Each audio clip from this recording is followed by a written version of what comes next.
Welcome on all back to the Tourney podcast here. Brawl 1066 finals is on the way. I've got Kismic with me for today's episode, and he is, of course, you all know him as the premier chat box abuser while his teammate is trying to land his opponent. That's clearly the most notable play of the tourney so far.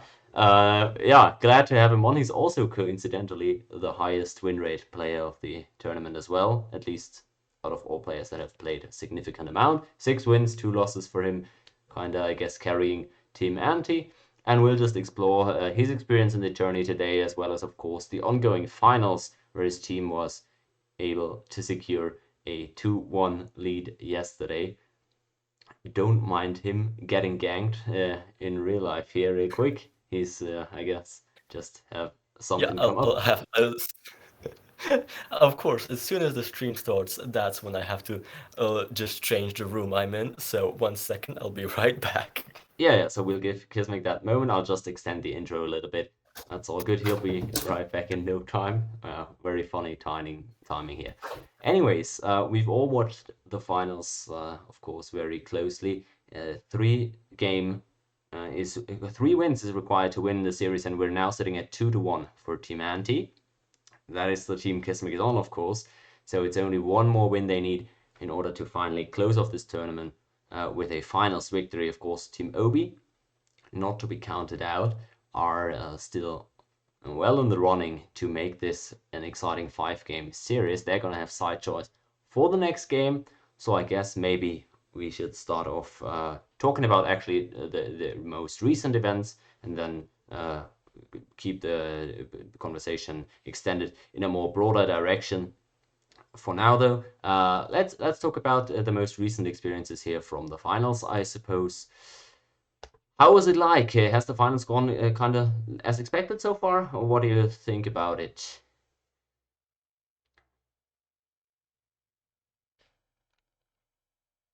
You're actually muted. You're not muted on It's not. Discord.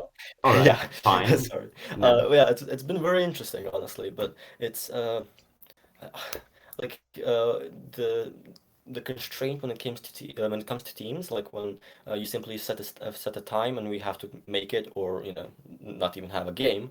It's definitely put a lot of pressure on the teams to actually show up, which of course, like for the semifinals when Halu didn't make that one game, that was like kind of sad that he couldn't make it, and so like it was like a Aobi won a game just because Hal didn't show up. But on the other hand, like beforehand, we had issues where people just didn't show up, and like the tourney became a bit of a mess with that. So I think it was the right call to simply like set a date, and then if your team can make it, it can make it. If it can't, well, either use a veto or like you lose it. And that's kind of the drafting strategy there was to, you know, to balance it out.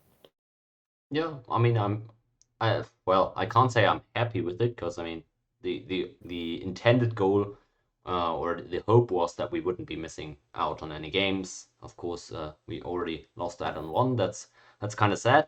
But still, that was something that multiple people have asked for, making this change in the scheduling procedure. And so I was happy to apply it, and it's gone decent so far. Of course, it's unfortunate when you've got lopsided matchups as well or something, but that is actually one thing that it's done that I like is it's put more importance on the player draft that we had in the beginning, right? Where captains had to choose from the players both in terms of availability and in terms of skill, I guess. So it made it more so that now it actually mattered how available your players are and which players you ended up picking up. It was pretty fortunate for your team, I guess. I think your team has the least issues with scheduling, and Yeah, even kind of, yeah. though yeah, even just quickly, you yourself just said that it's a bit stressful and difficult to always have a lineup ready, even for you guys who are like the most available ones. So I can definitely see that it's a bit uncomfortable, definitely for the teams as well. I'm just curious. So I guess what I hear from you is you wouldn't mind it being used in future tournaments as well. I definitely wouldn't mind it being used in future tournaments because I think it's the proper way to, just make it standardized, I suppose. Like, so you don't just have a tourney game scheduled, tell everyone there's a live stream, and then nobody shows up, or like one person doesn't show up and then everyone else shows up, and then it's like, well, it's not very fair to everyone else, you know? No, absolutely. That's the only issue I had so far as well, right? It's about like protecting the people who do make time and who do rearrange like their schedules to make it work or something. Players, most importantly, of course, but maybe I guess also the viewers. So no, it is definitely true, and that's an issue I've had in all the tournaments so far. Is always trying to balance out because I want this to be somewhat serious, right? I want this to be a somewhat competitive experience of people like actually playing CIV3 against each other at a serious level. But then I also want it to be. I don't want to don't want to well intervene too much as the organizer. Typically, everything that can be resolved between the parties is something that I encourage to happen. The only difficulty is, as we saw, like especially in the semifinals, when you have teams being generous to the other team and then delaying the game or finding a new date without applying the punishment of a game loss, and then the other team turns around and doesn't return that favor. That's just I mean in that regard I really can't do much as the organizer, right? If I put it in the team's hands to negotiate it and then one team just gets the short end of the stick, that's kind of sad as well. And I don't even mean to assign any like blame or malice to anybody here. It's just that, right, it doesn't always shake out the fairest when you have the rules be a bit wishy-washy. So I guess that's the thing. And by the way, one thing some people have said for future tournaments or just it would be helpful that or it would be helpful if before the event even started if I just announced all the game times, and I agree with that idea. The funny thing though is that I did That do would be that. I hard. did do that for the future tournament that I had earlier this Oh, year, and that was the worst tournament in terms of attendance that I've had so far. Like people showed up even less than for both of the MPT tournaments here. So I can't really say that did me well. It was a tournament that consisted of 6 games. I announced all the 6 game times weeks in advance, like before people had to sign up. I told them only to sign up if they were available for at least 5 of these 6 games. And it still was a mess. It was the tournament with constant subbing. We've had tons of players play that actually weren't even supposed to play in the tourney just so we could get the games at those specific times. It still was a cool tourney and stuff. It just the aspect of setting the dates in advance didn't really contribute to people actually showing up. So I can't really say that that approach is a surefire way to guarantee games happening. That's the thing. I'm not opposed to doing it again in the future. I'm just saying that's not a guarantee for people actually showing up. So I guess we'll always have to deal with this type of scheduling stuff there. Yeah, I mean, unless you've yeah, got anything it's else gonna about be this. Yeah, any I thoughts? think it's going to be a problem somewhat for teams, but now that we know how it works, also people can like when you're in the picking stage, like when you pick teams, you'll know who you want to pick based on availability and all that, right? And like it also like when it comes to you setting times, it also makes sure that it's just simply easier for everyone to organize because like you have the exact time and then like it's up to the captain to pick who's going to play in the games and like if he's obviously going to look at who's available and then who's the best of the available people.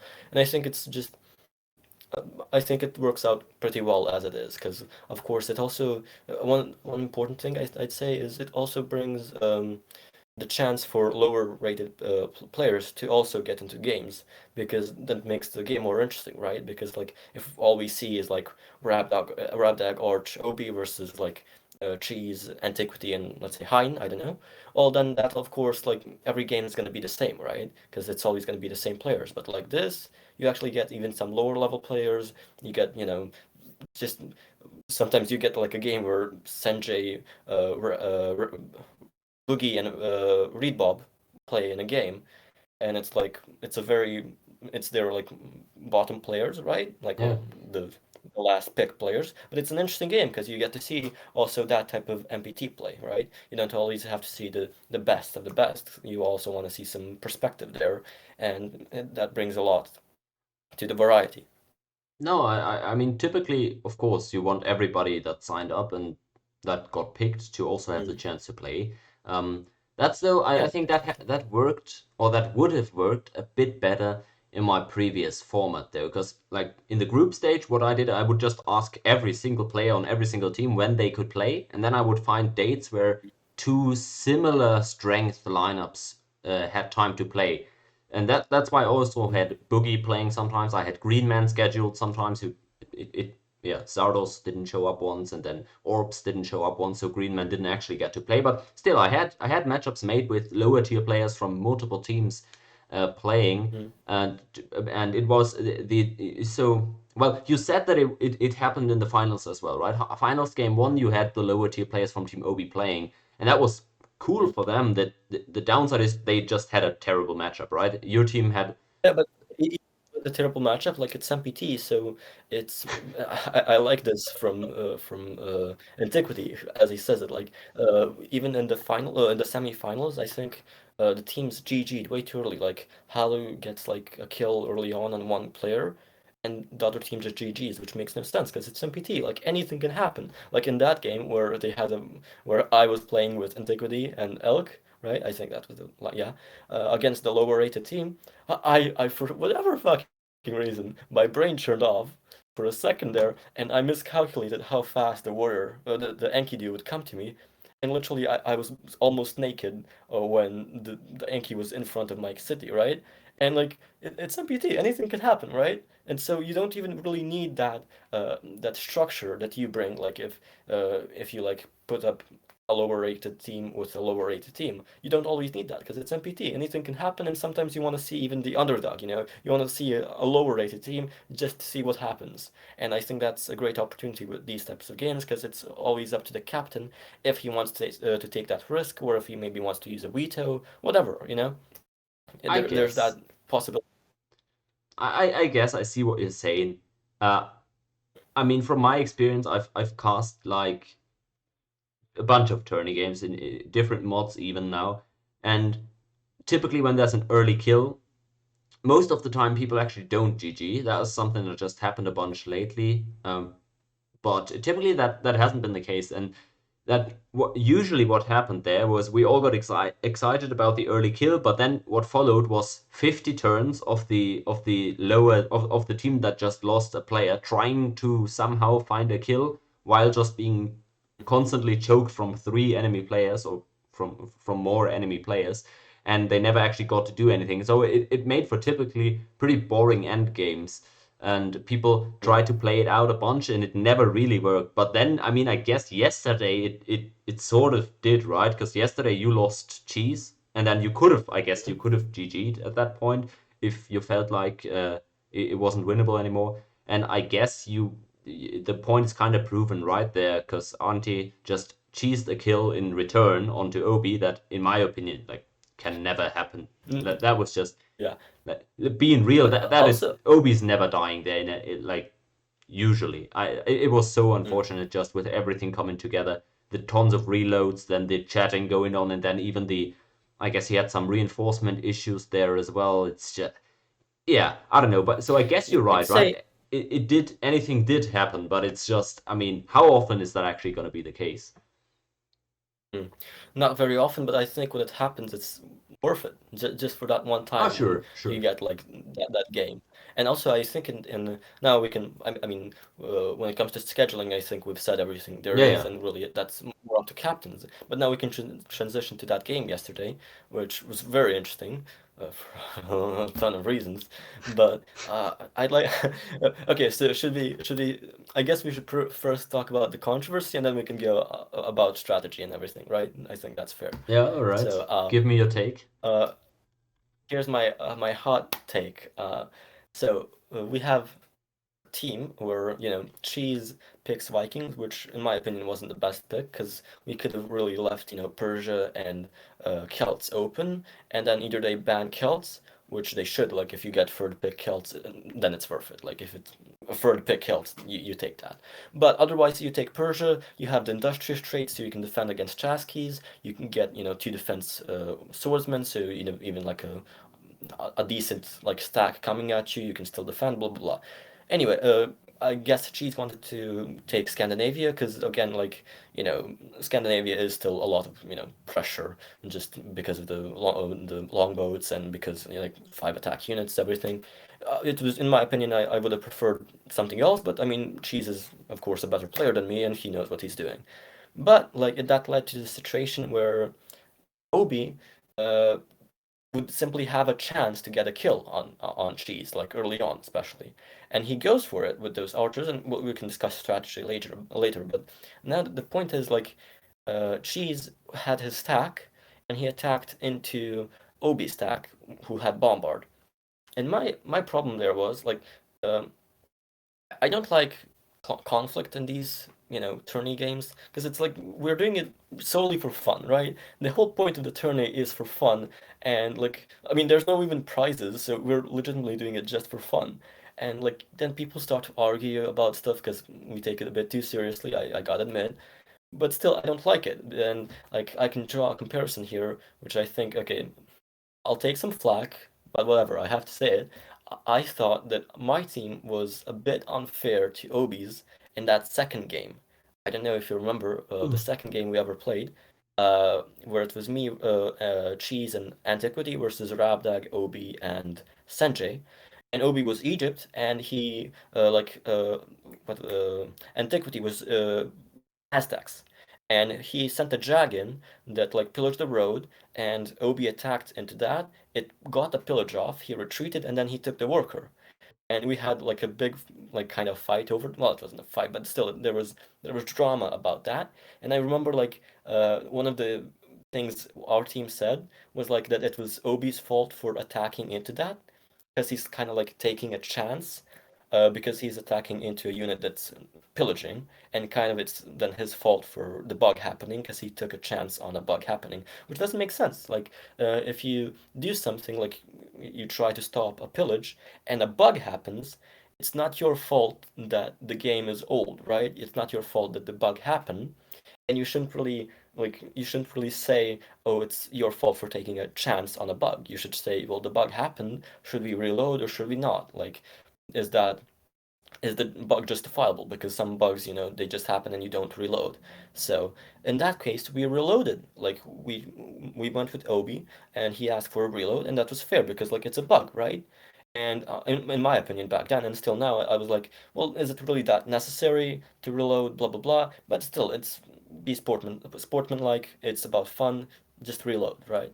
And we reloaded, and like still there was that kind of looming drama of like, well, it was, well, at least in my circles it was like, well, Obi attacked into that, so he took a chance on a bug. Well, that doesn't make sense. And the same thing then happened, but just reversed this time in this last game, because Cheese, like, you have Bombard, right? And that's an actual bug. Like, the developers never assumed that would be in the game, but there's this bombard bug in multiplayer, and the really only way you can properly counter it is by attacking end of turn.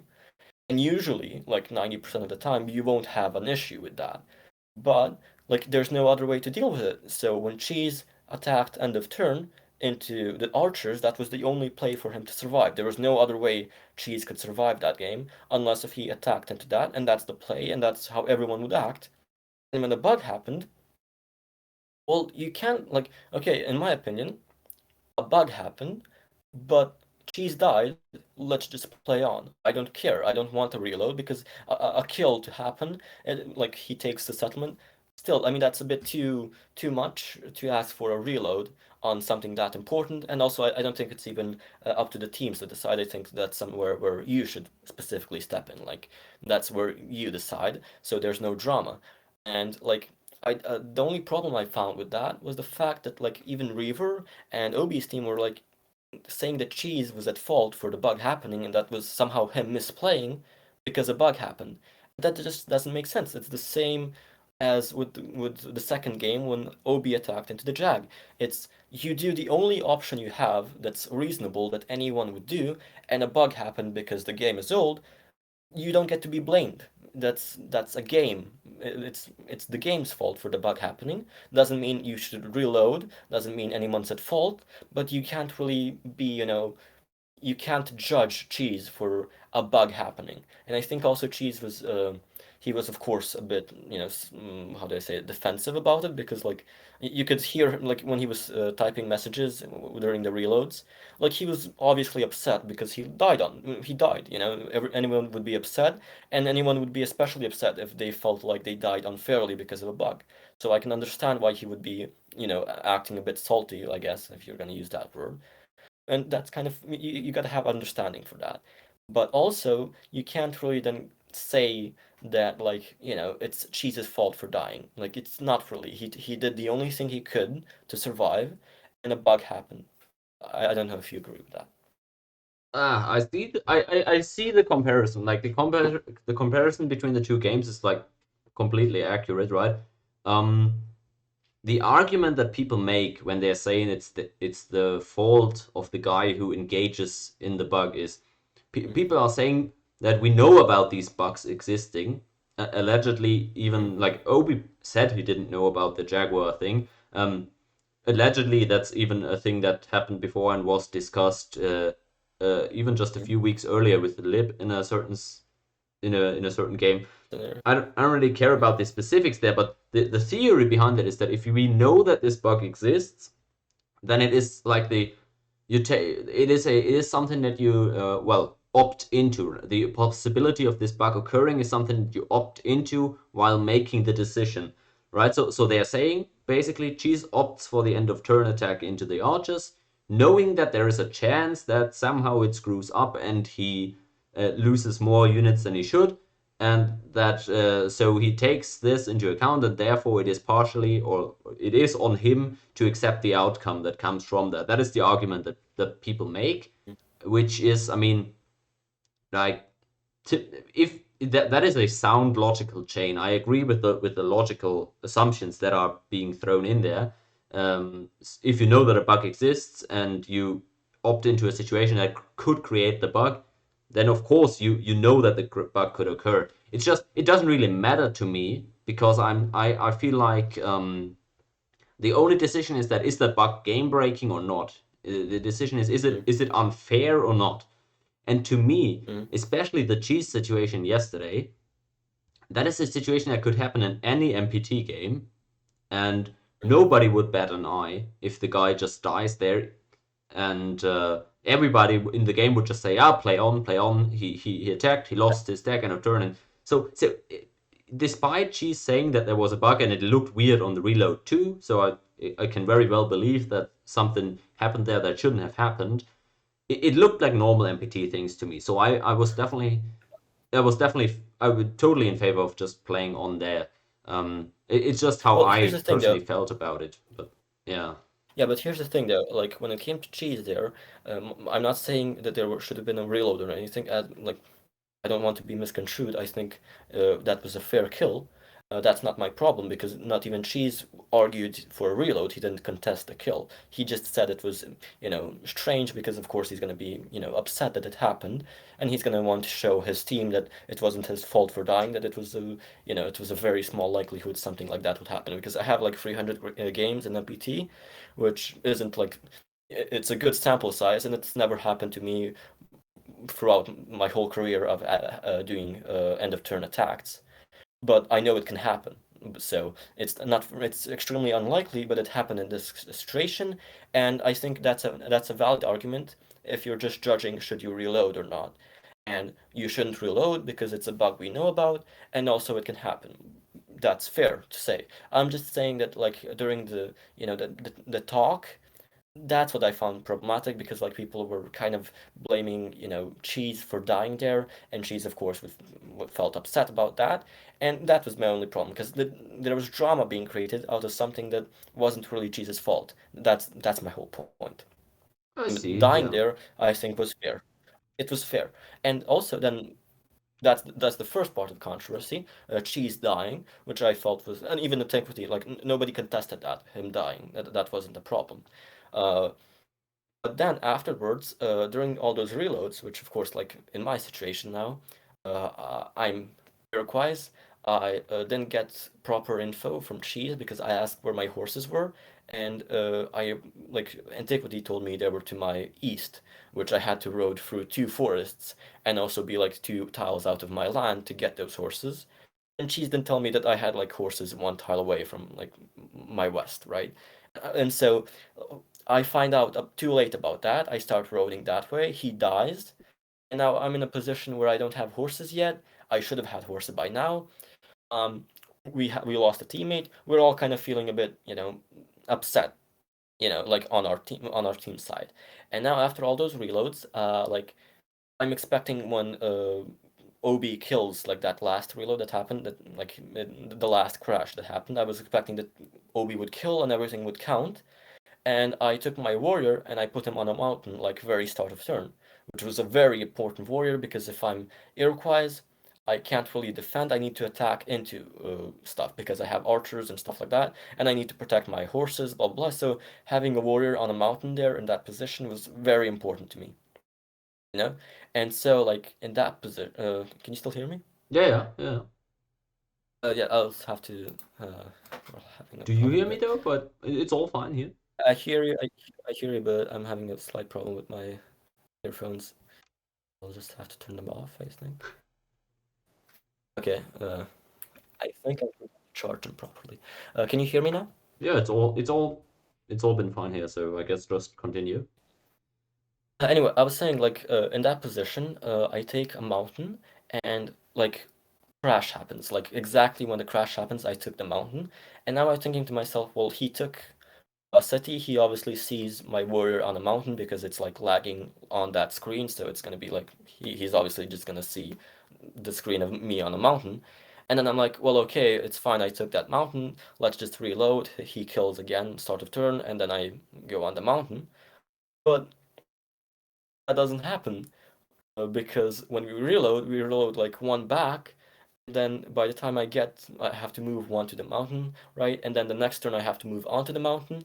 And literally start of turn, like the very start of turn, Obi must have been like spam clicking to take the mountain before me with a Chasky, which I found very upsetting because I was like, well, no one in their right mind would try and, take the mountain very start of turn unless if they saw that I was also going for a mountain. I talked to Obi about this, and he explained that that wasn't the case. He didn't see it beforehand. He completely missed it. He was just trying to take the mountain, right? But in my mind, now I'm like, we're down a player. I don't have horses hooked yet. I'm a bit pissed. And now suddenly, this warrior that was on the mountain that I alerted Obi about, he suddenly takes that mountain before me. And I'm thinking it's like foul play, which I mean, again, I'm sorry for that, for thinking that. It was just like in that position where you're already upset about something else and then suddenly he takes a very valuable position from you that is like crucial to you winning the game, to you even staying in the game, and then you're gonna be upset, right? And I ask him to move off the mountain, and it's like start of turn that this happens. I already asked him. We're chatting throughout the whole turn about that one thing, even though it should be very simple because, like looking at the video, the VOD, whatever it's called, like he had a movement left on the Chasky, so he could have moved right away. There was no reason to wait a turn or to argue or anything like that because he already had a move left. But we kept arguing because, of course, from his position, I took him out and he didn't even see it, like on the reload. And so he's now thinking to himself, like, he's just arguing for no reason. Like, this is Obi's perspective now. And it makes sense. Like, I can empathize with that. But from my perspective, I'm also like, well, this is kind of a crappy situation where we lost a teammate, and now I don't even have vision properly, and I'm thinking like it's foul play because he took them out in like start of turn, and I don't see why anyone would do that. And so we get into this a bit of a discussion, right? And it's like lasting a whole turn with that, and then like it's 5 seconds before end of turn, and I stop chatting because like it's 5 seconds before end of turn. I can be double moved, he can be double moved. I stopped, I didn't continue chatting over the end of the turn, which I felt was, fair. But here's the thing, I knew that Anti was supposed to boat OB, but he was supposed to boat OB the next turn because he wanted to boat Obi with just like uh I don't know how to describe it, but like you remember when he was like Yeah, behind the volcano? Well, yeah. Obi couldn't see him there. And so he moved in one turn and he was gonna fortify there and wait the next turn so he can like quickly like EOT with the hotkeys just unload, right? Because like from the mountain there where he was, he would have to move three tiles and then he would have to manually unload.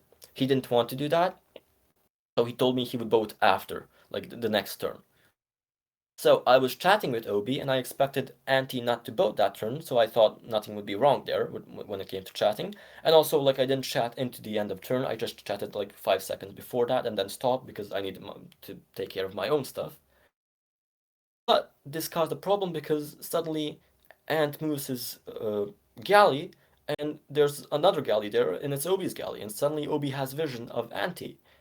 Now Anti has to move in right away while I'm chatting, and I don't know he's gonna move in right away. I didn't know I should stop chatting because it's, you don't really want to do that. That's kind of a dick move. But I didn't know because I was simply not. I was told that he would boat the next turn, and I was like talking about my own concerns when it came to the mountain. And you can see how this goes down a bad road. Now suddenly, uh, Ruby has this glitch with his city where he can't reinforce, as he told me. He didn't notice this before because he was chatting with me, and suddenly I'm like, he has 5 seconds to to take care of everything he had to end of turn, and also he now sees that he's been boated by Antiquity. It's a fucked up situation, and he can't reinforce properly because his city is glitched, right? And also, he can't really react. He can't really see how many archers there are. He can't really know what the threat is. He's just completely dazed. Of course, a kill happens because it was a cheesy kill, if you will, because he wasn't ready for it.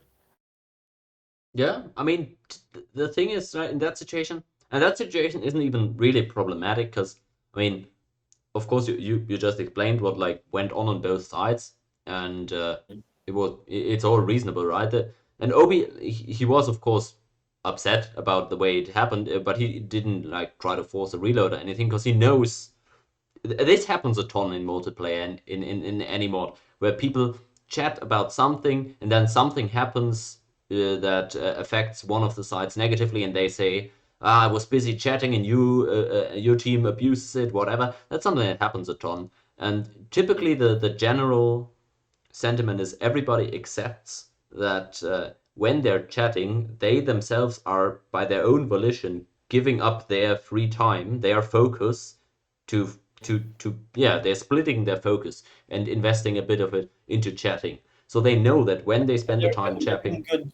yeah, Yeah, they're being good like good opponents because they're like they see you have an issue and they're willing to like stop with doing whatever they need to in game. They're sacrificing their own time just to listen to you, and it's not nice of you to abuse that, of course. But in my case, it wasn't me trying to intentionally do that. I simply didn't know he was gonna be boated that turn, and I had my own concerns. And now, like I feel shit, Obi feels shit, and Anti's just happy for the kill. yeah, of course, right? I mean that's how it always goes, right? And people that it always just starts, as you said, it always just starts with a minor thing of people saying, "Hey, this could you do this?" or "Why did you do this?" And they don't expect it to take the entire turn to resolve, because otherwise they would just pause, right? The actual supposed maneuver is when you have something to clear or something to clear up where you have some disagreement or you need something to be resolved, that the typical procedure is just to maybe ask for a save of the game and then pause. And everybody, yeah, as you said, you're being a nice team or a nice sport if you're just willing to sacrifice your time and do it without a pause. It just it was one of these instances that again keeps happening in multiplayer games where it ended up screwing someone over partially, but also, I mean, that just happens in multiplayer. So again, that's the second situation in this game where I say it sucks that this has to happen in a high stakes game situation, whatever. But at the end of the day, it's normal. It's normal multiplayer stuff that's going on there. So it's nothing that I'm gonna feel forced to like intervene over. Right? That's just my whole take on the situation. I don't think it's anything that yeah to make a big deal out of, and nobody really did, as you said, right? There was some drama, people in both these situations, people feeling like they just got bullshitted, but that at the end of the day everybody accepted it, right? So Because also it kind of equaled out, right? Of course, Obi's situation was it's it's okay. I'm not different. gonna It's argue that because it's hard to argue if his situation was worse or better than the Cheese situation. But like it's you can't really argue that because it's unfair to both people. So I won't. So it was just like two situations on each team that was shitty that led to a kill, right? And so it wasn't as shitty as just one team getting the brunt of it, but it was of course shitty to happen.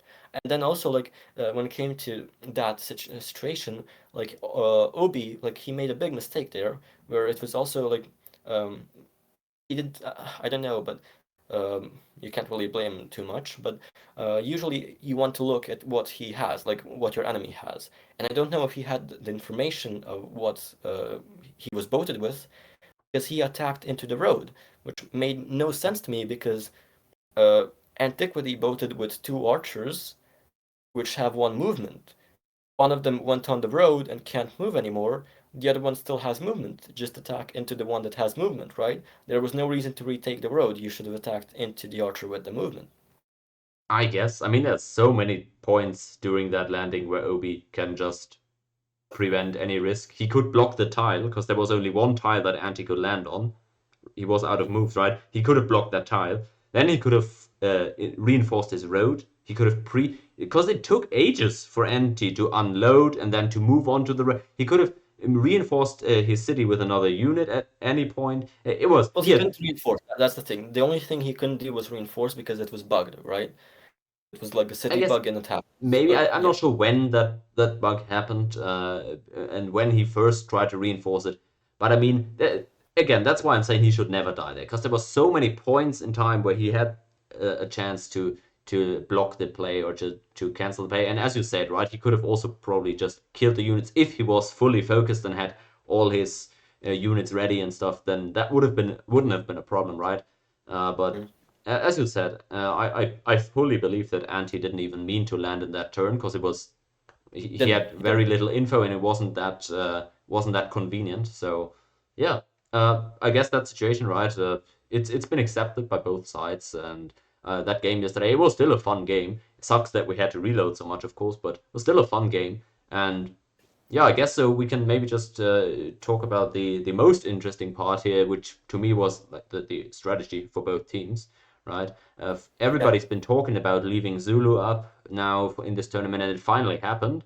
Uh, without like maybe without spoiling too much, but do you think that they did a good job of their strategy with the caveat in mind that they felt forced to probably experiment a bit because they were, of course, in the disadvantage here in the finals with the side selection? Or would you have executed a Zulu strat a bit differently? What's your take there? Did they have a reasonable plan? I think the mo okay, here's the thing. Like, if you do you want to show that my ranking now because I think it's All a right, bit yeah, important. we can pull up the tier lists. I think like I think the disadvantage when it comes to the team that picks second isn't as large as people make it up to be. I think the main disadvantage came from people not knowing what to pick yet. Because a lot of people like when you have second pick and it's like third round of picking and you have to pick the last civ, I think a lot of people went for civs that were simply useless. In my opinion, top candidates for this were Egypt and Japan. The civs that I simply found to be completely garbage and simply incapable of defending themselves and incapable of really even projecting much power.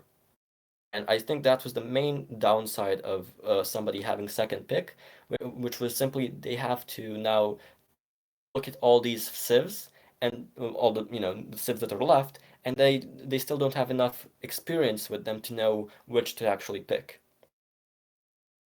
I agree in the sense that it is more difficult to draft on the right side because you need to really strategize to get the most out of it there. I don't think the difference is as big as the statistics or as the community opinions shows, but I Yeah. still think there is a meaningful advantage because um, I actually it all hinges on how big the Zulu factor really is. Uh, Well, here's the thing. If you look at what the tier list that I made, like you can see there's a discrepancy there with the top, like the first pick, there's only three civs inside. Which logically then concluding, you have two bans and then one pick, and suddenly you're out of the first, the best civs, and now you have to pick a second grade civ. Of course, that's going to play a big role, but I just think that's a big factor of why second pick is worse. But I just think it was even worse the fact that simply second pick, you didn't have enough experience with these new civs or with even the new tourney settings, so you didn't even know the old civs how they could perform. And simply people were just not picking the best, and that was just quantified when you get second pick.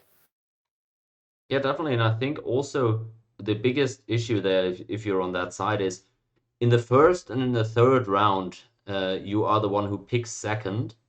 But that is supposed to be, well, that is supposed to be made less bad by the fact that you have the second ban.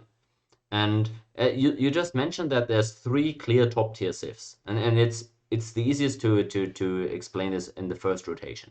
If we all agree that these three civs are the highest priority, right? Zulu, Aztec, Inca. It's the three civs that have always been picked first when they're available, pretty much. Ever since we agreed that Celts aren't as good as we thought.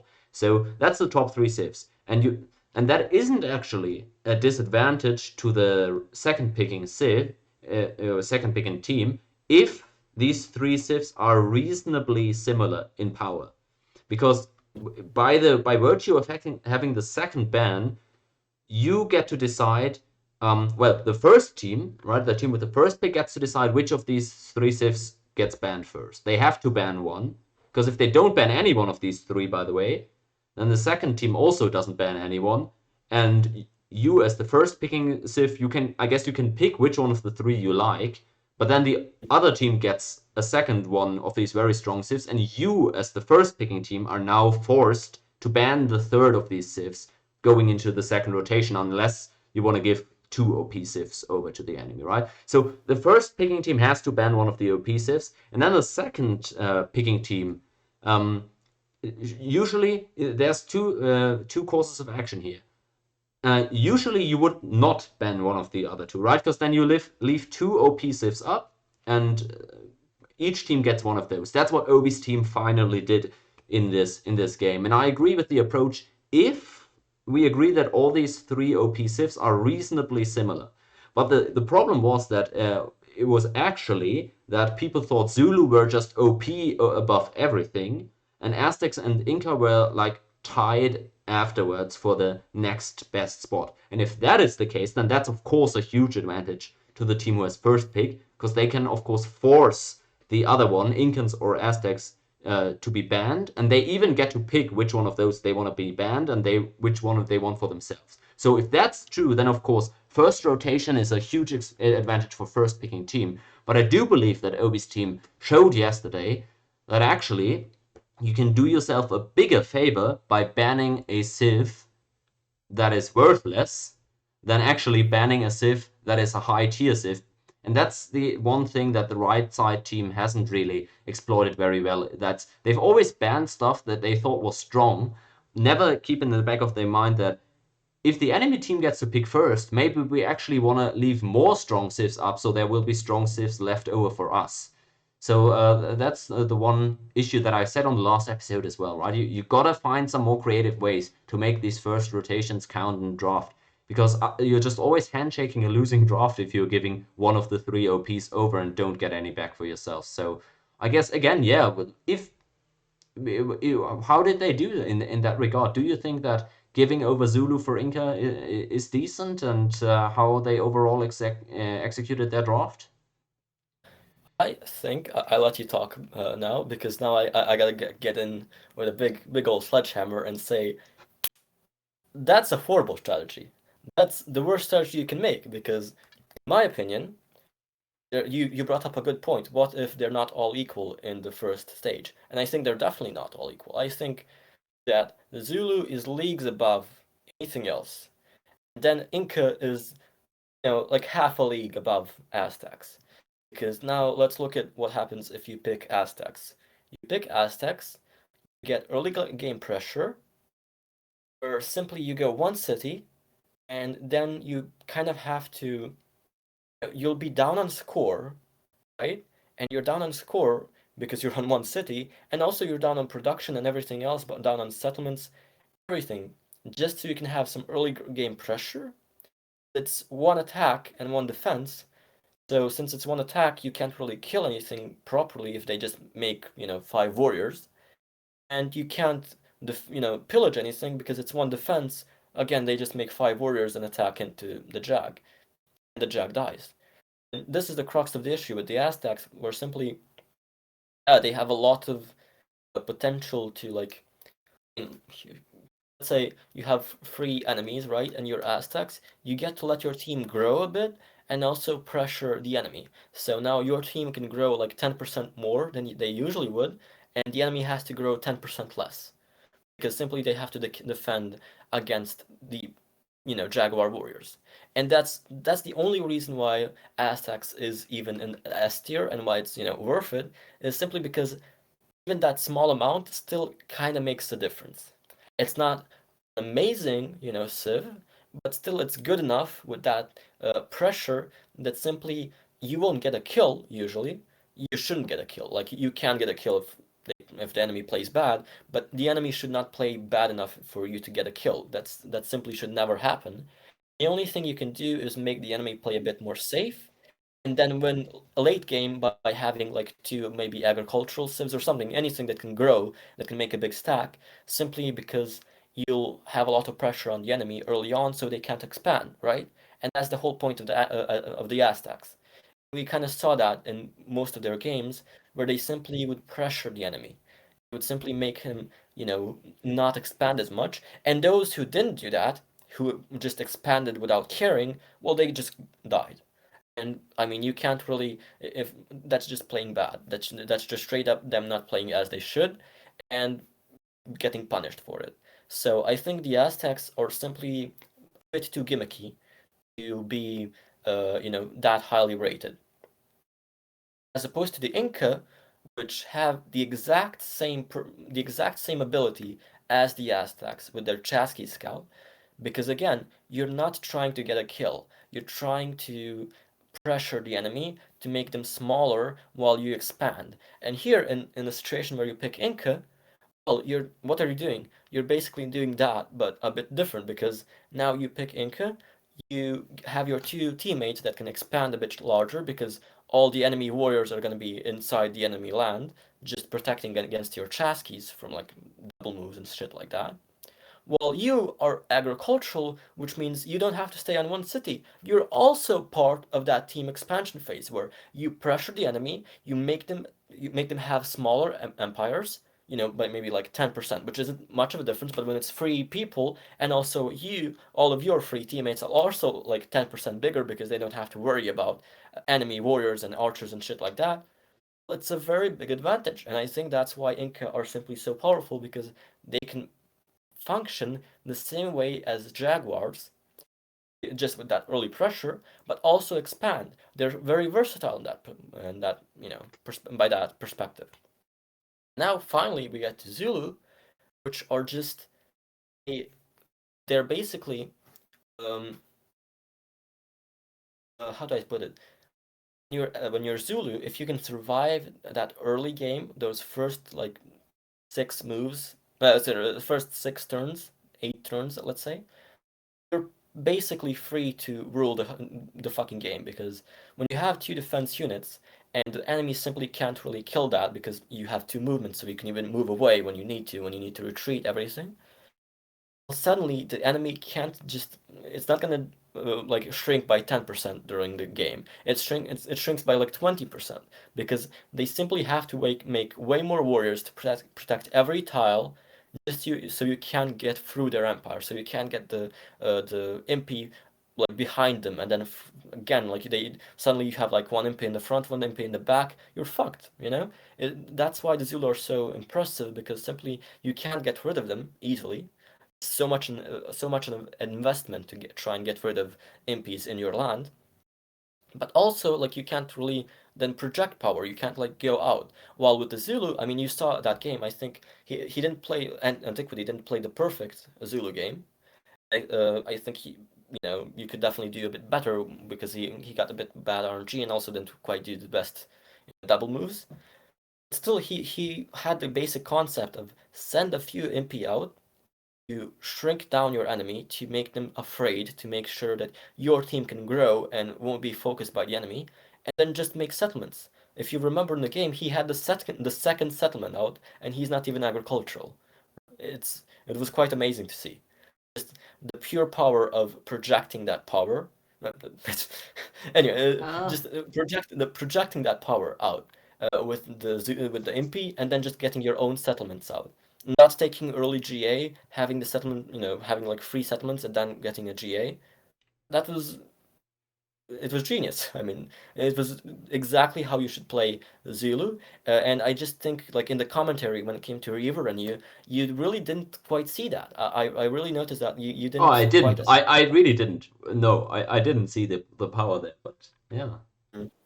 no, because So what you're saying, basically, you're saying that.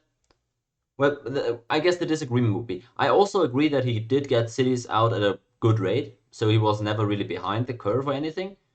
But I didn't really see that he did meaningful damage to any of the three opponents. Right? He didn't take any workers. I don't even think he got a pillage off. And pick one worker from Sanjay. he got what? A worker from Sanjay, I believe. All right, I guess. Okay. I mean, all right. I just, well, the thing is, because I can't argue that he himself didn't really fall behind, but I just didn't feel like any of the three enemies was put behind either. That was my only issue there, right? Because to me the early game was like he sent a few Impi to Archriver and Rome. He got quite unlucky there with Archriver. That's fair enough, right? But Obi on the other side, he was of course the one who really got active first, and he who was then able to sort of yeah, at least put pressure on Cheese. Even got the kill there in the end. So I felt like at that moment in time in the game where Obi has that archer stack on the Vikings, the Zulu have sent their first Impi out, and they've, I guess, bothered the two other enemies, but they haven't really. I don't feel like they've choked them out or anything. And it's not like you had like a god tier start either, right? You didn't have horses very quickly, and I mean, you had good landers, agree. So I guess that's fine, right? You were relatively safe yourself. Nobody was able to pressure you, so maybe that is good. The good thing that the Zulu did for you guys in that game. But I just gotta say, at that point in time, I felt like Team Owi was in great shape there. They had pressure on Cheese. Rome was relatively fine at home, and Japan. And that's something Riva and I talked about too. But I felt like Japan was a great matchup into the Zulu there because they have the cheaper units, and they have the, well, I guess both teams are militaristic, so, or both civs, so they should both have veteran units. I was surprised Anti didn't immediately go for the barracks, but fair enough. Still, I felt like Japan was in a pretty good spot to just make a few samurai at home and keep trading with these Impi. I felt like his growth wasn't really threatened all that much by the Impi unless Anti would have fully focused on Japan maybe. But still, I felt like at that phase in the early game, Obi's team was in pretty great shape. So I just didn't see that Zulu impact to the same degree. Although I agree with everything you said there in theory, right? I agree that getting 2 or 3 MP on somebody can completely screw their expansion phase and put them behind. I just didn't really see that yesterday, if I'm being honest. And he did get 2 kills in the end, but I don't feel like either of those kills had anything to do with him being Zulu, right? I felt like those kills could have happened with any other Civ, basically. But yeah, I don't think that's the main point of Zulu either, right? It's the early game, and yeah, I guess it's debatable the impact he really had there. I'd like to add something. Now, we'll get back to strategy in a bit. I just want to finish my theory on um, the picks because I told you like Zulu are very powerful, blah blah blah. In my like, you at least agreed in theory they're very powerful, but also like if you let Zulu be picked, what happens then? Because like if you have first pick and Zulu is left open and you get Zulu for Inca, that's a good trade. That's a very good trade because simply Zulu are better than Inca for all the listed reasons. Now we go to the second pick, and this is where the real problem emerges because now suddenly because you didn't ban, Zulu, you banned Byzantines, which was a very bad move because now look, Usually, if you have second pick, you can get like Sumer, and then you can get like Chrome or something that's good, right? In the Yeah. second pick. This scenario, they well, they have to ban something that's good because simply now there's free civilizations that are actually good because they Sumer is up, Maya is up, and Rome is up.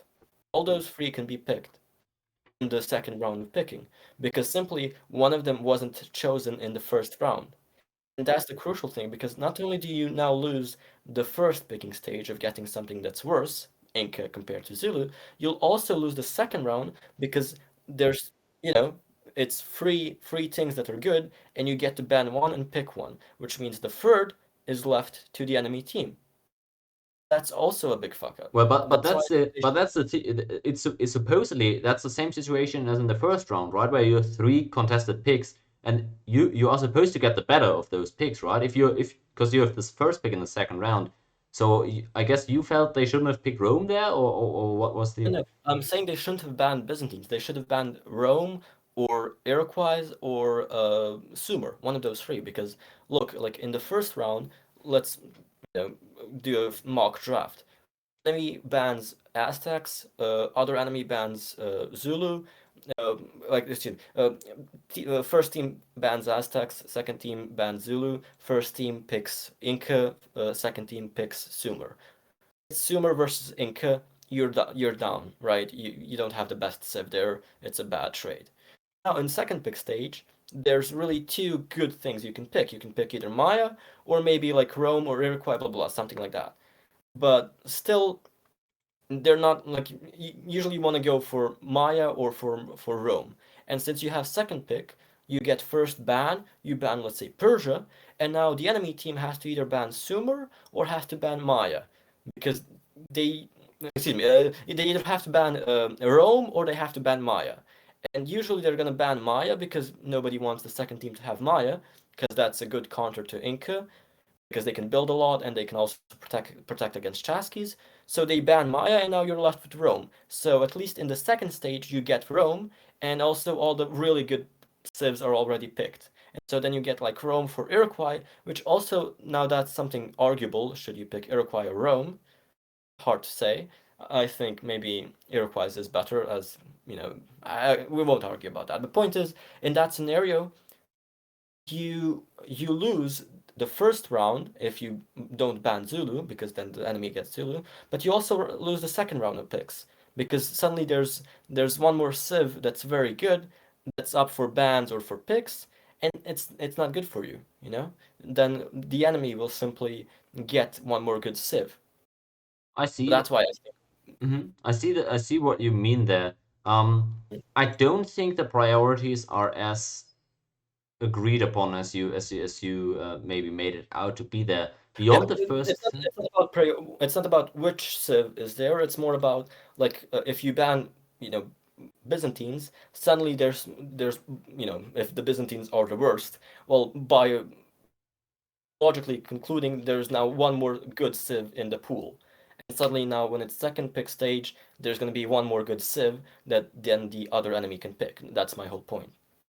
well, but then you could argue, right? You're saying you're removing, or you have a chance to remove a good civ from the enemy, but Hmm? that all depends on really what you yourself feel like are the good civs that you would like to have. Because you got to remember, you're the second picking team. You've basically double counter pick, right? The enemy has one counter pick, but you have two counter picks. So in theory, it all depends about whether or not the number of total sifs, good sifs that are going to be picked is odd or even, right? Because if it's even, if we are somehow agreeing that six good sifs are going to be picked, then that's generally advantage for the team who has more counter picks, right? Because if I'm getting a good sieve, then yeah, I'd rather have the counter pick. But of course, if it's an odd number of sieves, then I always want to have the first pick, because if the sieve difference is more important than the counter pick, then yeah, just give me the good sieve. That's the theory there, and I just don't think that Team Obi, or I just assume that they thought their first round ban literally didn't matter, and they wanted to leave as many good civs open as possible because they were probably just confident that they were gonna get 3 good civ picks, and they were probably happy with the 3 or with the 2 counter picks that they got. And the second round pick Rome, you yourself said that picking Rome in that second round spot is a fine pick that you're gonna generally be happy with. So But they should have given to Arch. Definitely, that was I was surprised that that was supposed to go to Arch. well, yeah, Rogue. but the difference or the consideration there is always then you I talked about this with Obi as well in a private conversation, but the consideration there is Japan is a very particular civ, right? You don't really want to give Japan to Sanjay if he hasn't played Japan, and he's played it once in the tournament, and he just wasn't a factor. I gotta say. Well, he's played twice actually. You're right. He played it recently in the finals game as well. I mean, he did fine in that, but he wasn't really able to threaten a kill, to my understanding at least. So I guess they didn't want him on Japan because both Obi and Arch are the 2 premier Japan players that we have, right? They are the 2 who play the Civ the most. So I understand why they would want Japan on one of those 2 guys. But then, as you said, Rome is something that's going to be so powerful if played right. So you want to put it on a carry player as well. But same thing for the Incans, right? You don't want to pick your highest priority pick, your carry pick, your agri pick, your real builder pick. You don't really want to have that on the lowest tier player either. So I guess whatever pick you put onto Sanjay, you're just gonna get the least value out of. And they probably figured that it would be the least damaging, I guess, to their comp if they got a lower value out of Rome. Or maybe Sanjay is just comfortable on Rome as well. I don't know. I agree. I was a bit surprised, but when I thought about it a bit more, I couldn't really come up with a better distribution because it all just in the end comes down to which civs you really want to prioritize, I feel like. So I didn't think that was that big a deal. I'm not sure if I talked about it with Riva as well, but I definitely commented on the way your team distributed the civs. I found that a little bit weird because it was you on the Iroquois, and Riva said that, yeah, that's a civ that fits you. And typically, as I just said, agricultural civs are typically picked by the highest tier players on all teams. So that is a bit surprising on your team side. And then having the best player on the Zulu, which I thought everybody can play a decent Zulu game, but I guess Anti is just the Zulu specialist, so I'm Yeah, not sure. But it was a bit surprising for me at least. I definitely disagree when I heard you say that Zulu shouldn't go to the top player because Zulu is just so important that you have to give it to the best player. And also, like, and as he said himself, he has, of course, he hasn't played that many games recently, but like he's the prime Zulu fucking player because he knows how to project that power. I mean, that game maybe a bit rusty or something because he really didn't get to pillage too much, as you said. But that wasn't the point of Zulu. Again, in my opinion, the point of Zulu is just to project power, and he did that spectacularly. And also, not just that, his this was the one. What I have a stick. Uh, the the main issue I had with Antiquity that game was he didn't communicate with me properly.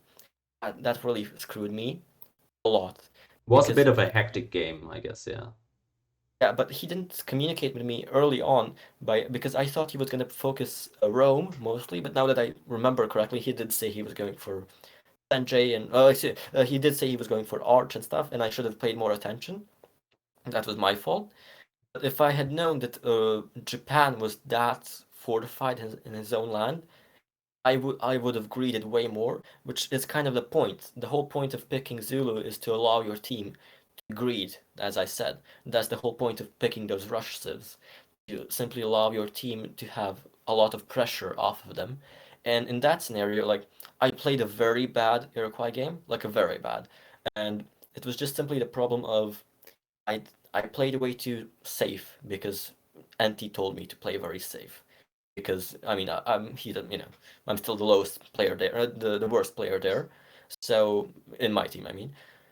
So still, he didn't really want me to expand way too much. But also like get back a bit to strategy here. Just what I have to mention. Obi made a very bad play in my opinion. A lot of people would disagree, maybe, but when he went with the worker merge into city, I thought that's basically like taking a warrior and attacking into a spearman, if you get what I mean, because his whole gamble was, I hope Zulu is north of me, because if Zulu is north of me, I have Chaskies, and I know Zulu will go for a scout, and if he's really greedy, he'll go for a barracks. And this is what I also liked, and I disagree with you completely, with you and Reaver. You guys said he should have gone with a barracks. Absolutely not. He should go for the early impies protection against the Chasky, because we knew that Obi now with the merging of the worker, he would have a Chasky out in 2 turns. So we need to protect against that. And also we want to project that power as soon as possible. We don't want to give the enemy any breathing room. And since we have Bronze working very fast, because it's, your special Tourney science thing, well, he'll go for one scout and then instantly into impies. And he can protect against the Chasky if by some chance Inca is close to him, which, wasn't the best chance of that happening. It's like a 1 in 3, right? A 1 in 3 isn't that much, because yeah, as you said, it was an optical illusion, but still, the player north of you is going to be the closest one, and It Obi is. went for the player north of him. And Yeah. simply the only, and I guess I'm speculating, but there's no other reason to do it. I believe Obi merged the worker because he was just hoping that Zulu would be above him, and that Zulu would go barracks, because in that case, well, shit. I mean, he has a Chasky in your land, and you're almost naked because you made a scout and a barracks. It's an extremely tough position, and that's why Obi went for it. But it's a very risky move for no reason, because, like, I mean, you have Inca. You don't want to sacrifice that much. It's basically like going for what's it called? A budget Aztecs. It made no sense to me. It was a very high risk play, and the only reason it got rewarded was because he attacked over a river into Fortified Warrior and got a fucking upgrade without losing health. That was insane, but whatever, it happens. It's MPT. Yeah. But still, it was a bad move, because what did that mean? Well, he didn't spawn next to Antiquity, so he can pressure Zulu. Had to pressure an aggressive or a militaristic civ, which is not very good if you have Chaskies every 2 turns. That's not going to work.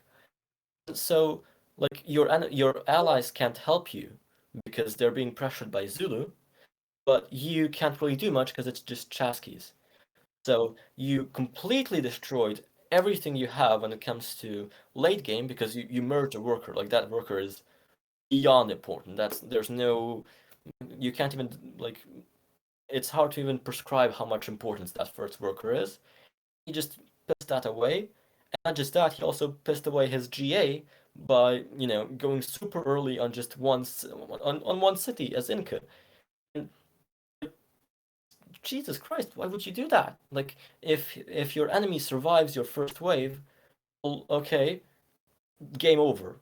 If you're Inca and you spent your GA on one city, it's game over. You're the best player on your team, and you just piss away your GA and your whole development phase. So it's basically game over. And you should expect it to be game over, because making like 7 archers and like 4 Chaskies and pushing that into somebody that already expects there to be, a push going early on, because I mean, Cheese is a smart player. He knows that there's going to be an archer push. We were all talking about the archer push, and I thought it was going to go for me because I was between three enemies, and I was like, okay, well, I guess I'll just stack my own archers, because I simply didn't have good enough communication with Antiquity, and I didn't know how safe I was. And I should have greeted way more, because, like, when I got GA, it was kind of fucked for me because I just didn't greed enough. And then going back to, like, Obi, like, he couldn't really pressure me, even, like, now looking at the map. He had to go for cheese with those archers, and by all logic, that's the attack that fails. By all logic, right? There's a likelihood that, like, it can happen that that wins. It's against cheese, and it's not very likely. So that position, I think Obi made a misplay with merging that worker. And I thought it was a very big misplay. Also, it did that thing that Zulu does to other players. It made me I couldn't greed. I was afraid of those Chaskies, of those archers, of getting doubled by, of getting, to a freeway where Japan, Inca, and also Rome send something at me, and I just collapse under pressure. So I guess. I mean, well, the thing is, I also said pretty much I said the same thing on the cast where I said I don't like a one city GA as Incans like that, and worker join is always when you're doing worker join on any civ, you're always hurting your growth, you're front loading your power, right? Where you're taking away from your growth for some immediate effect. The thing is, I mean, Obi knows what he's doing there. That you said, I guess he was just trying to get the early edge on the Zulu, which might be. But then also your team is anti cheese, and then it's you on Iroquois. So if he can get any kill there on any of these three guys, it's definitely worth hurting himself for that, right? If he could guarantee a kill, then I would take that, even if it was a kill on you, because it's the Iroquois. I feel like that would be worthwhile. Then of course it you're not. could, well, it Yeah, could, but here's the thing. Now, this is my very controversial argument. I think that going with that play, Inca not having almost any workers, any worked tiles, which means as soon as you're out of GA, you have zero fucking production. You can't do anything. Then also having to protect a city when right next to you you have Iroquois which have mounted warriors which can attack either your northern city that retake or your south, like your mainland. When you have no protection, no mainland, nothing, that's suicide. I think even if I talked to Anti about this, like even if Anti didn't kill, it's still a losing game for them. Like, not as much as it was in that game, but still almost a losing game because now it's up to me who I want to kill. I'm Iroquois. I'm making 1.5 per turn mounted warriors, right? I should have been making 2 per turn, but I said I played badly, but that's beside the point. Um, it's like makes no sense because you can't protect that. There's no way you can protect that because the Iroquois can simply decide which part of you they want to hit. Do they want to hit the mainland or the front? Do they want to retake? In both cases, I won't do either. I'll have my stack close to him so he can't like double me with Chaskies. And then I'll do what I did in the game. I'll just go and kill Japan because Japan didn't get his GA early on and he was being pressured by Zulu. So what happens in that position? Inca stays alive, what's his name? Antiquity will simply keep voting into Inca, which he was doing either way. Like he was ferrying over units to defend his city, that he took. But in the other scenario where he doesn't kill, he'll just be voting over units to like distract Inca and to basically make them lose production, make them lose units, basically mayhem. Like Inca didn't work their tiles, they can't protect. I mean, they have nothing to protect even. And that scenario, he can't focus on me. He can't send Chaskies at me to like, try and kill me or something. Especially since you didn't see it, but I got GA the next turn after I upgraded because there was a Japanese warrior on my iron between Senjay and me. I instantly went for the GA. I was just making a lot of mounted warriors and I had my stack from before. There was simply no way for Obi to capitalize on, opening me up. Because with the cheese kill, I was kind of now open, semi, but it was more a downside for Obi because he was more open. He was more open for a kill. And then Sanjay on the other, Sanjay didn't really do much, and he really even couldn't do much because it's Rome, and he didn't go GA early enough. He didn't really hook or iron early enough. He couldn't really bring a stack over to me that would be effective. And Japan is being just, fucked over by Zulu because they can't really move out. They can't really do much in that position. And if they try anything, again, mounted warriors, they have 2 movement against the Japanese one movement. It's a losing game. And so imagine this. That game where Obi dies, I killed Japan. Oh, actually, it was a double kill, but I brought like 16 mounted warriors and like 8 other units that were in his land. And so basically, that's a kill for our team. And then I go for Rome after I build up a stack and I kill Rome as well, right? So in that position, if Inca is simply being distracted by a bunch of MPs, they still lose the game. Or worse off, or well, actually more likely, Inca survives that, again, we're going based on him surviving. Inca survives that, he's being bombarded with, Zulu, or MP, excuse me, all over his land. He can't really do much. He can't really focus on trying to kill me. Just kill Japan, as I did in the game. Nothing really changes. He can't go retake the Japanese city because, well, actually, Zulu got the kill again, so it was even further away. And then I just move in my stack of mounted warriors and then just retake the cheese city. There's not much he can do because he's out of GA and he has nothing built. No workers that had mine tiles, no usable BGs, He doesn't have the production to defend himself. He doesn't have the opportunity to move out and try and kill me. Rome is on a back foot and Japan is just in the middle and he's going to be, I mean, he was playing defensively. Both like Rome and Japan were playing extremely defensively that game.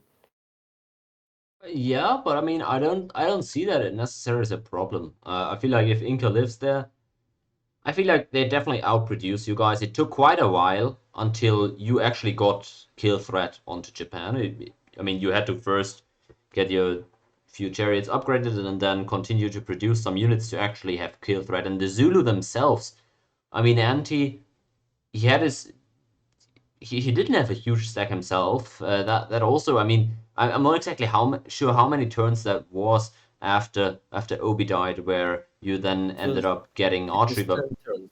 It was 10 turns. that sounds shorter than it feels. But I mean, it just feels like if Inca's still alive there, and sure, of course, if you're always more vulnerable if you capture a city. But the theory is, or usually why people don't just retake and the game is back to even footing, is you've got one player more, so you can, if you're coordinating it well enough, you're trying to at least distract the enemy or just make it so he can't just move out and retake. That's the whole idea, is that in that case, Rome or Japan or somebody would have to put at least some pressure on you, so you can't just send a whole mounted warrior stack out and take out the captured city. That's the idea there, right? I mean, That's the typically, idea, but as we saw, Rome did that. He moved out the stack so I couldn't go for Japan, and I just obliterated the stack. And on the other hand, Japan, if he was trying to do the same with Rome, still he only had, it's even a worse case for Japan because he made samurai. He doesn't have the bombard, so I'll simply attack. I don't even have to wait for end of turn. I simply have a double move unit that can do free attack. It's horrible for him. I He guess really they can't can't do really much. they can't really just send I think it was units into more your land. a case of bad civs because Inca, okay, it's good, but it got wasted on an early GA. Rome is good, but it wasn't the best.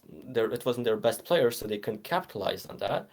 And then Japan on Archiever, simply like if you're gonna pick Japan, well, at least you have to go for that strategy Archiever went for when he was like fighting Halu, where he like super fucking went super aggro. You can't do that because there's Zulu on the enemy team. It's fucked. However you put it, you're completely screwed in that situation because again, Japan, they're not industrious, they're not agricultural. Like you checked what they had when I moved out like my miniature stack. They had like 7 warriors, uh, what like four, 6 samurai, something like that, and 3 archers, right? That's nothing. That can't get a kill at all. That can barely defend. So it was completely over for them just because they picked Japan. And again, like I'd like to point out to make a Japanese warrior, a Japanese samurai, you need to have 4 shields, right, every turn. So you can make that in like 2 turns. But when do you have 4 shields? Because of corruption, you need 5 shields. So how do you get 5 shields? You basically need to have 2 population in a second city, and then both those 2 population need to be working either forest, a mined BG.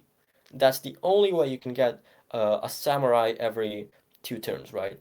And at that point, like, why not just it's wasting. Like, you won't have that situation very often, like almost at all, because those mine BG, that's usually going to be used by your main capital, and you're not going to be using forests because you want to grow. So usually you're just going to go for like another worker, right? You'll get more mines out, and then you'll go for a free city, and then you can maybe like go on forests and get like one more population working on like some mine tile, and at that point you have enough for an archer every 2 turns, which is far superior from a samurai, like by far superior. We saw how archers were even effective in that game. So I just see Japan as a horrible pick, like just horrible. And even Oh, like trading against impies, again horrible, because like it's 8 shields. You're not going to be able to get those 8 shields very easily. Again, you have to have two populations both working a forest, right? That's the only reason you'd have them that early on. And that's just a very big downside. And if Zulu's doing that to you, where you're working two forests and your second city, well, that's good enough. You don't need anything else. I mean, there is a point there saying that 4 shields a turn isn't something that you're really well sustaining over a period of time. Uh, Still, though, you're over dramatizing there a bit in the sense that you can micro tiles, right? I mean, you can flip tiles between cities and make it so both cities get maybe 3 shields a turn and then 5 or whatever. You can grow cities beyond size 2, and you can even in capital, right? If you got your cap, you got one mined bonus grassland and one non-mined bonus grassland. That's 4 shields, right? If you got two, one, and then the one from the city center, that's 4 shields and it doesn't corrupt.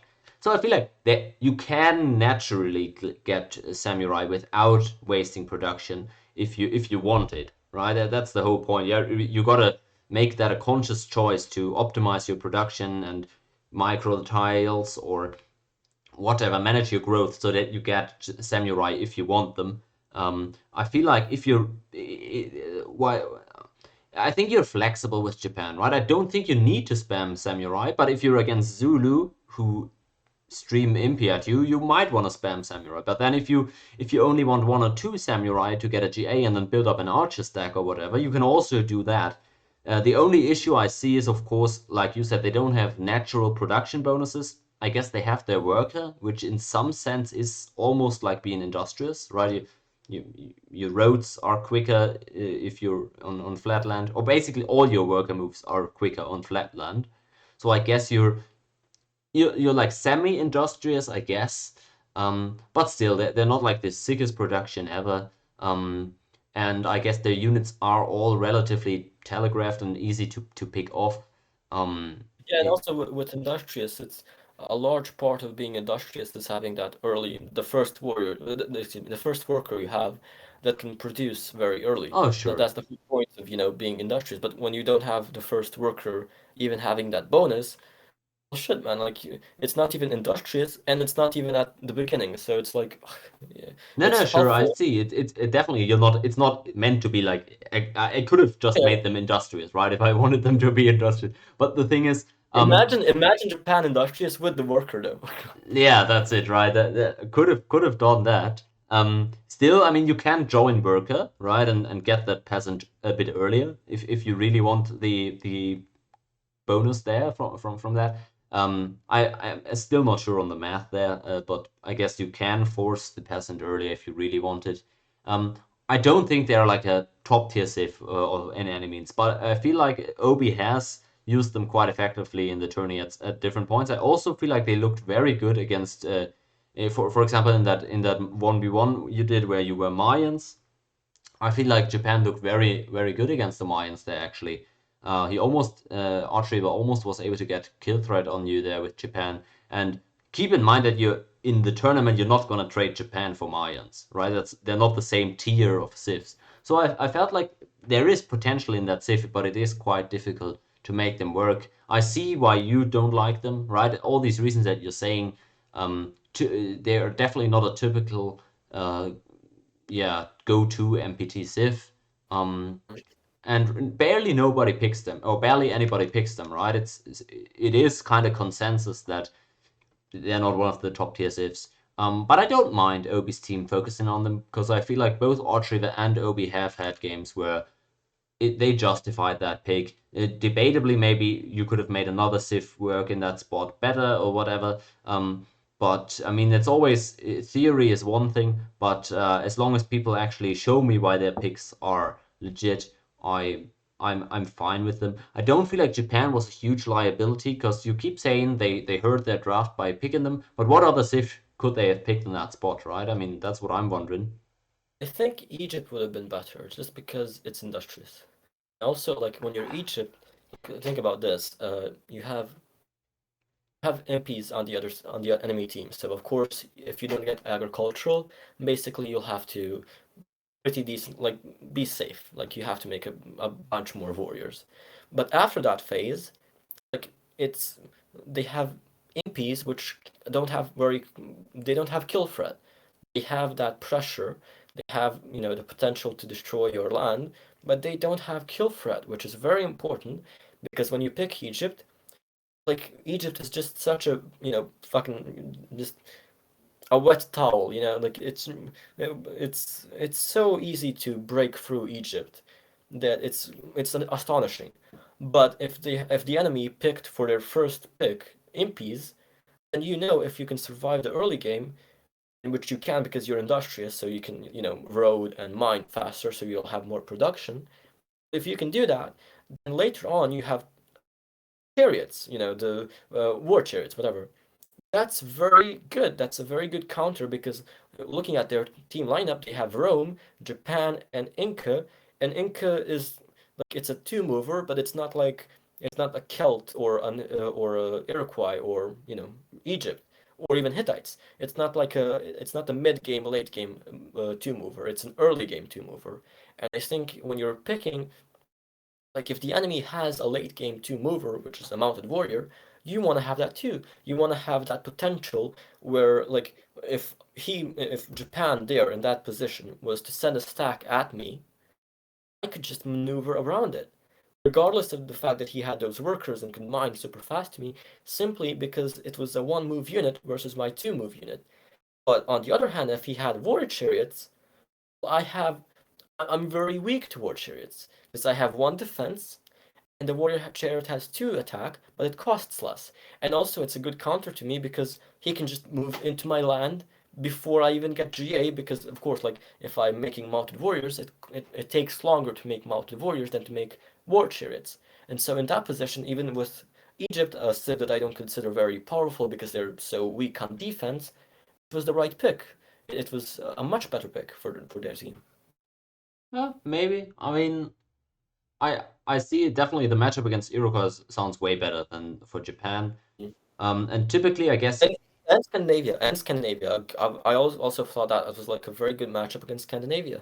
I feel like Scandinavia is typically, yeah, I see it. This theory is similar, but I feel like Japan's also fine into Scandinavia because typically what Civs have done well into Scandinavia if they got early GAs Mm. and just been able to keep them afloat that way. And Japan can do that. So I don't hate. I think that matchup isn't really a negative, but I would agree that Egypt is a good matchup there because they can just pressure earlier, of course.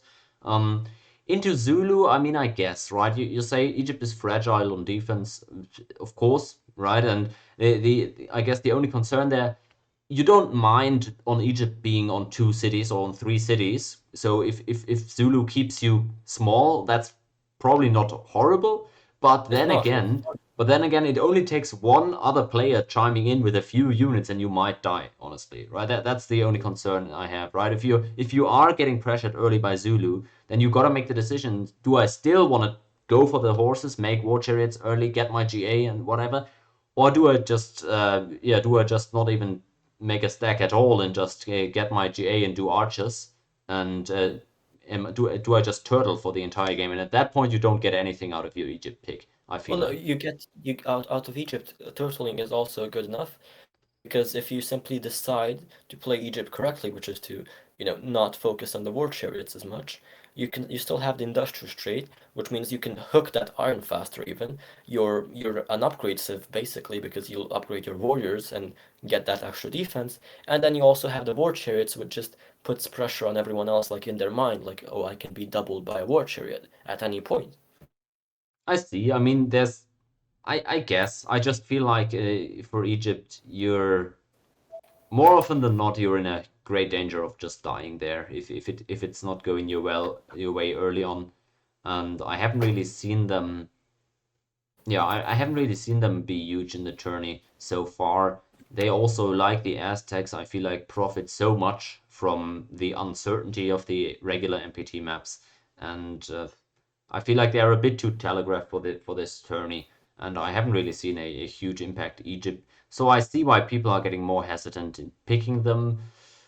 Yeah, I wouldn't hate an Egypt pick there yesterday, but what I really liked, maybe to cap the draft discussion off here, is I feel like everybody really picked civs that they had something in mind while picking these civs, right? They picked civs that had proven results, right? Hmm. For Team Obi, I feel like, I mean, Incans, Rome is the surprise pick of the tourney, I guess. And then you've got Japan, which is a niche pick, but they've been quite successful with it. So I see why they would pick it. And then on your side, I mean, Iroquois and Zulu is quite obvious on their own. And then you've got Scandinavia, which has been very effective. They're still averaging, I feel like, yeah, they're all averaging close to 1 kill per game. I feel like they're the highest average kills per game besides the Zulu now. So yeah, I gotta say that I like the picks overall. I feel like people have focused on picking stuff that has been proven to work or be at least be able to work.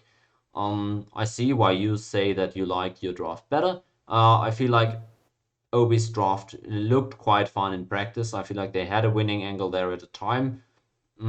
Yeah, I guess you disagree, and you say that it wasn't even that good a spot for them to being with that cheese kill, but still, it was an interesting one, and I gotta say now, maybe to cap the finals talk off, and then maybe at the end add some general thoughts. But to cap the finals topic off, I mean, the series is at 2-1. Kind of expected. Both teams have won the games where they had side selection so far, so it's nothing surprising in that regard. However, Obi just potentially blew their one surprise strategy, I guess, which they would have had to pull out at some point to get a win on the right side, presumably. So maybe your team's got the momentum here in a sense, and you're actually favored. Um, of course, lineup strength will always play a big part. But yeah, what do you expect here going forward? Of course, Obi's team's gonna have the side selection here in game 4, so maybe they're expected to win that one. But how's your overall confidence in the series now that you got that game 3 win yesterday?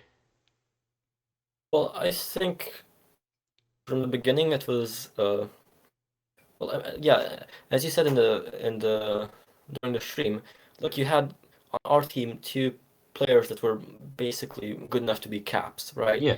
And that put a lot of, it gave us a very big advantage, Oh, to sure. be fair. Yeah, and then also like we have like a bit surprised by some players not really showing up, like Hein. But still, like we have very good backline players, like extremely, Hein should be very good. I don't think he's the best at adapting to this Tourney scenario because he likes to grow a lot, which I don't think is at all optimal in like the Tourney games. Still, like he's an excellent player, so if we have him in a game, I think we should be fine. Abby has proven also very good in the games he's played.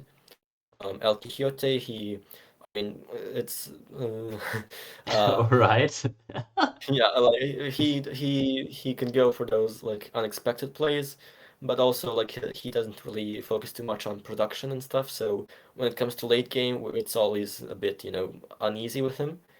And then you have me, which I guess I'm decent. So there's Yeah, I mean, nobody. I think it's pretty much agreed that your team has like the most depth, so that's for sure. It gives you guys a good chance of always having a decent lineup.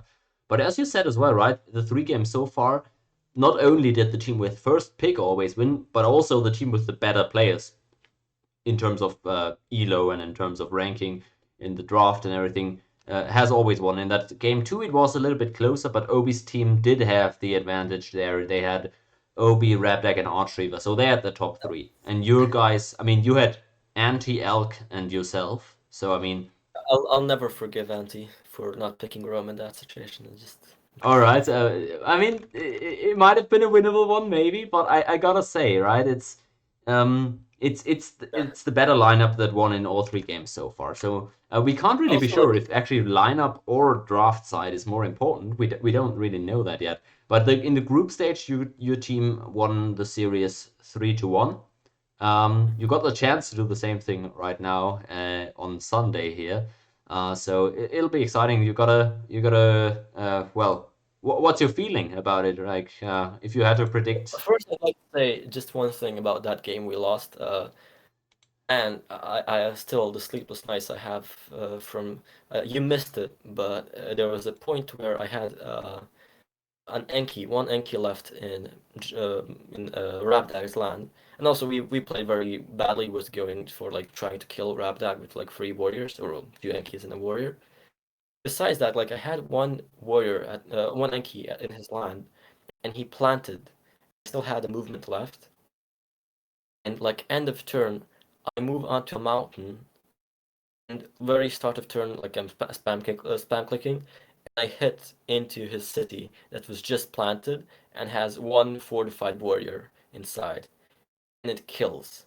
Without me taking any damage, it just kills it, and it's an empty city. And I scream at the top of my lungs, kill. And as I do it, the warrior moves in. I was just heartbroken. I could that was harsh. I see. I mean, we've had a few of those moments actually in the tourney. Yeah. Um, It's lag. It's not actually like me killing in time. Well, I actually don't know. I don't know the game well enough, but it's obviously lag that causes that, and simply it wasn't. It was nobody's fault, right? It was just him reinforcing in I mean, time. he probably was So right. He probably had that in mind, right? That he could yeah. reinforce, and we've seen it go But wrong he as was well. very late. Like it took down all 3 points of damage, and the unit like disappeared, right? Yeah. And he just very last second he manages to reinforce, which you know, of course that's gonna happen, right? He's a good player, but still, like imagining the scenario where he was just like a millisecond late, that's a kill. And then also like when it came to Obi, I don't know, you also missed that, but I did the biggest doo-doo brain play there, where that turn when the Celts like went into his land, like attacked into the Oh yeah. river, like across the river onto the road, right? Remember that part? Yeah, yeah. Right before he died, before Anti died. Yeah, I had like 8 units in Obi's land that I just didn't move in time. Like they were all fortified right next to the road, and I was supposed to move them that turn and then attack into his capital, which would have killed, like literally the 2 units that were there managed to bring down a chariot, and it was like 1 HP chariot. And I forgot to fucking move it. Like, well, I didn't forget it. I was expecting it, but because I was talking to Auntie, I didn't look at the timer, and suddenly I see, oh shit, the timer's running out. I opened I unfortified them, and by the time they were unfortified, that's already too late. I was so upset because it was like, well, I mean, we have no way of winning the game because now our cap died, and like it's me and Elk versus Rab and Arch. But at least I would have had a kill to my name. So Well, I was, well, oof. that was a great game though. That was so far the best game of the finals, I thought, because it was. I mean, it was pretty straightforward what happened and everything, but it was really cool seeing it being so close there on both sides to seeing who would actually get the kill first, and then yeah, it just of course practically went the worst way possible for your team there. Um, but I mean, yeah, we that was a fun game, but as you said there, Obi's team was in a pretty good spot there after that early thing with the Aztecs where you bailed him out for free. I mean, was lucky for him that he got off unscathed with He that. wasn't. Sorry, yeah. Oops. Can you hear me still? Looks like the call is kind of dying.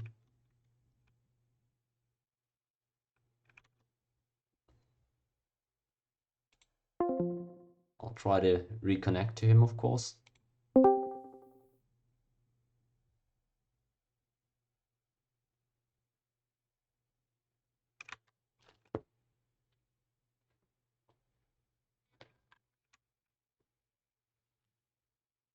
Hello, hello, hello.